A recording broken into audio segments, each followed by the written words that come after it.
समझते हैं मुसलमान होना। गर्दिशे लैलो नहार, दिन और रात, सर्दी गर्मी का मौसम अल्लाह का बनाया हुआ निज़ाम है। उसके तई हम देखते हैं कि हर 32 साल के बाद मौसम बदलता है। त्यौहार कोई शमसी साल से मनाता है, कोई कमरी साल से, इसलिए हर 32 साल के बाद गैर मुस्लिम लोगों का त्यौहार हमारे त्यौहार से टकराता है। कभी क्रिसमस क्रिश्चियन लोगों का टकराता है, मगर हर कोई अपने अपने तौर पर त्यौहार मनाता था। देश के हालात कुछ ऐसे हुए कि पिछले साल हमारे अकाबिर उलमा को फ़ैसला लेना पड़ा और हमारा ईद मिलादुन नबी का जुलूस एक दिन आगे बढ़ाना पड़ा।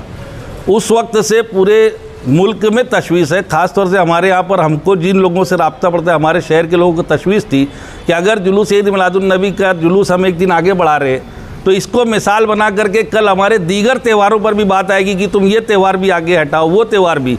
इसी बात को महसूस करते हुए पिछले साल भी शफीक राना ने कोशिश की, मैंने भी उनके साथ खड़े रह कर के इस बात की कोशिश की थी कि नहीं, जो है निज़ामात उसमें समझौता हो सकता है, लेकिन दिन बदलने का सौदा नहीं हो सकता, क्योंकि दिन जो है अल्लाह की तरफ से मुतय्यन होता है। चाँद दिखाना अल्लाह के हाथ में, और जब चाँद दिखता है तब हम लोग नमाज़ पढ़ते हैं, तब हम लोग ईद मिलाद बनाते हैं।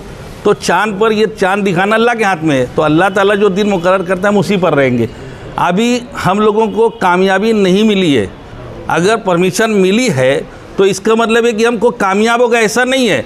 असल इम्तिहान हमारा अब यहाँ से शुरू हुआ है कि जो जिम्मेदारी, जो खदशात थे इंतज़ामिया के, हमने उनके सारे खदशात को दूर करके पूरी जिम्मेदारी लेकर के हमने कल बरोज़ पीर 16 सितंबर 12 रबीउल अव्वल शरीफ के जुलूस की इजाज़त हासिल की है।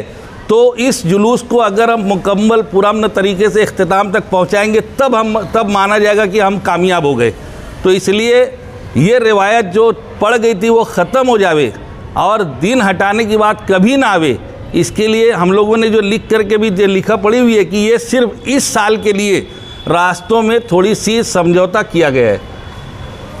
वक्त और हालात बोल कर नहीं आते, सब कुछ अपने को दिख रहा है, मगर कब क्या हो जाए तो कुछ बोल नहीं सकते। तो एहतियात इलाज से बेहतर है। तो ये कोई समझौता नहीं है, एहतियातन हमने रास्ते में तब्दीली की है और थोड़ा सा जो जहाँ खदशात हैं वहाँ से हट जाना चाहिए। तो इसलिए वहाँ से हट करके चंदनपुरी गेट से जब हम लोग जहाँ ख़याबान निशात चौक की तरफ जाते थे वहाँ ना जाते हुए वापस बेलबाग की तरफ हम लोग ऊपर जाएंगे। आज़ाद नगर पुलिस स्टेशन के बीच के चंदनपुरी गेट से आज़ाद नगर पुलिस स्टेशन के बाजू से जो रास्ता है वहाँ से हम बेलबाग की तरफ चढ़ेंगे। जूनी हज कमेटी के पहले शबीर सेठ के मकान के, मरहूम शबीर सेठ के मकान के पीछे की गली से हम सिराज चौक जाएंगे। सिराज चौक से हम लोग तीन कंदील से अंजुमन चौक के सौतकट्टी के पास से अंजुमन चौक के रास्ते से मोहम्मद अली रोड पर आएंगे। वहाँ से किदवाई रोड जा करके जो हमारा साबका रास्ता है उन्हीं रास्तों से हम एटीटी हाई स्कूल पहुँचेंगे।